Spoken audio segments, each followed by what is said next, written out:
Sema, you good? Welcome to JBPS. I am your director, Joel Bradley. This is one of the most braggadocious endeavor I've ever taken, and we have slim chances of making it out on the other side of dreams to reality. Also, they say this is just a small creative from a small neighborhood called Kimumu. Nothing much comes out of there. To that, I laugh at your face. Haha. Anyways, this series is titled JBPS Reviews, where I deep dive into everything that I loved and hated about these projects. I'm talking film projects, from movies to series. I don't want you to think that this is yet another chance for me to talk trash about the directing choices of certain directors, but I am a graduate film student, so I know what I'm talking about. Plus, I don't need the papers to prove that I am a film enthusiast. I mean, I have created all of JBPS. Speaking out loud. Today, we will be reviewing Murderbot. Murderbot is a series available on Apple TV+, which is an adaptation of The Murderbot Diaries, a book series. It was released on 16th May 2025. The series is directed by Chris and Paul Waits. It also features Alexander Skarsgård, who takes on the lead role of playing the rogue sec unit, Murderbot. We also have other acts like Mensa, who is played by Noma Dumenzweni, Gurathin, appraised by David Dashmalkian. We have Tatiana Jones, who plays Arada, Sabrina Wu playing Pin Lee, just to name a few. To all the actors, come by for apology muffins. I know I butchered all of your names, but we live to tell the tale. The series spans 10 episodes, available as its first season. Yes, it has been renewed for season 2, as they should, because this season deserves an 8 out of 10 rating. I'll tell you why. The story itself has a beautiful premise, not gonna lie, and this is my best attempt at trying not to spoil anything for you, so root for me. We kind of follow a robot that belongs to a certain company. They are typical security units, but this one is special. Well, especially defective, as it can't be controlled by the company that it belongs to. With such freedom, there's only so much that it can do. So it does nothing, continues to be the good robot it is. We follow the story of researchers trying to gather data, and they're gonna need protection. More of mandatory, less of a suggestion. For some reason, they pick this defect amongst all the new and improved models. I love the story they take on because we have two sides that are very interesting. Imagine a bot disconnected from its programming and going through its found singularity, some sense of independence, working hand in hand with a very touchy-feely group of scientists who come from a very forward civilization. The type that believe they can talk through anything. Basically, an evolved hippie system. What this society would have been if we listened to each other. Weird. Think of these two sides coming to an understanding with a little friction at their workplace. I save you, you save me, and we see each other. This story feels so original, though I haven't read the books. It feels new to me and fresh in a sophisticated way. I felt a nice gradual unfold of events. At no point did it feel too fast nor too slow. Even with calm stakes, you still felt a rise, and when they hit you with lows, it landed. There was this plot twist in the middle of the season, one particular character who really sells it. I really thought you were going to see more of her, but anyway. Such a turning point for the scientists' view, challenging their narrative, how they see the world. Let me tease you a little bit. Ready? You wish. For me, 3 characters really stood out. The lead role, Murderbot, the sec unit, Mensa, and Gurathin. Murderbot felt like a child with a new sense of freedom. He only wanted to get by, and I felt his detachment from human complexities.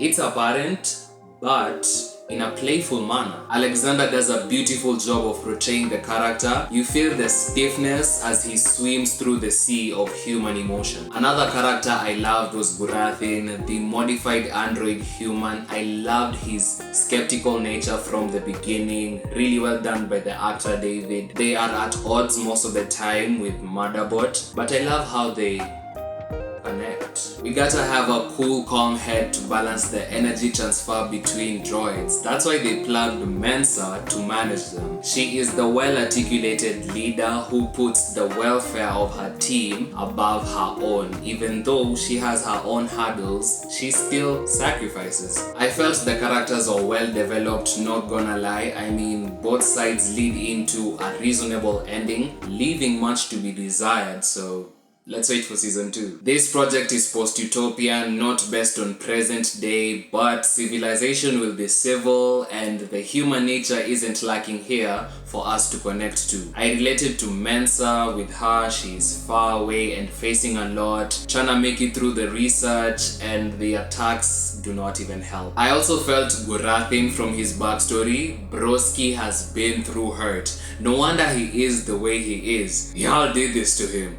Low-key. And I might come off as an emotionless human being, but I give off that vibe at times, so I can relate. Seeing Murderbot's unbothered behavior to whatever transpires around him, I feel him deeply. Just like him, I only wanna be on my shows and mind my entertainment. But I would never want to see you hurt because the program says love your neighbor as you love thyself. I really love the team. They work well with each other. There's a lot of chemistry in the literal sense of the throuple to be Arada, Pindley and Rati. They don't get along very well, but that's kind of the point. When it comes to production quality, I mean, it's Apple.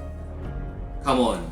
It's Apple, the ones who commissioned Paramount Television Studios. The sets are well built, very believable, there's depth to it, not your surface level green screens. I love the clarity in world building. You felt like you knew where you were, even though it's a futuristic place. The image quality is perfect with well-processed soundscape, nothing muffled. Even as the sci-fi ships and elements of combat in this futuristic world are exchanged, visually it sounds and hits home. The cinematography is on point, not gonna lie. We had nice opening shots when switching between worlds, from where they were researching to space. I felt as if there were no deep close-ups, not that they needed any. If I missed anyone, please forgive me. I felt like the use of wide shots help communicate this community essence and feeling of being in a team, because less and less were people sectioned off only when need be. We had short compositions that translated this distrust between the two teams. The lens shifting focus also helped in times of confrontation. There was nothing to rave about the score, to be honest. Felt flat and typical of a future set series. Not much to complain.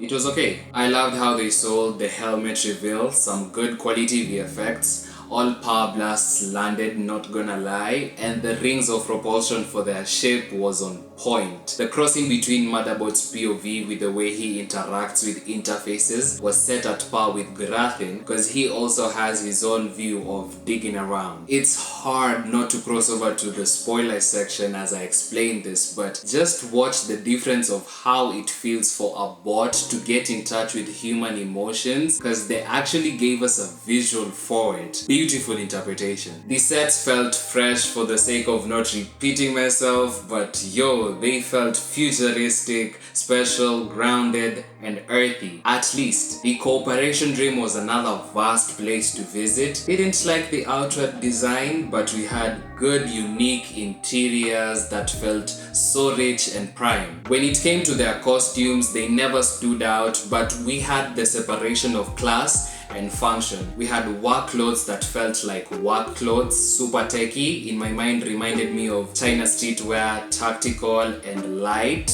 Hand in hand, they build the world that you see and you get to experience it through sight. Anyways, that's my review of Murderbot the series. Good comedy, beautiful stakes, and overall interesting story. I really think you should watch it if you might be into well-paced vibes. It's nice and awkward, like me. Feel free to write any recommendations you think I should watch and give a review down below. And if you're going to watch it, come back and tell me how wrong I was about everything. See you soon.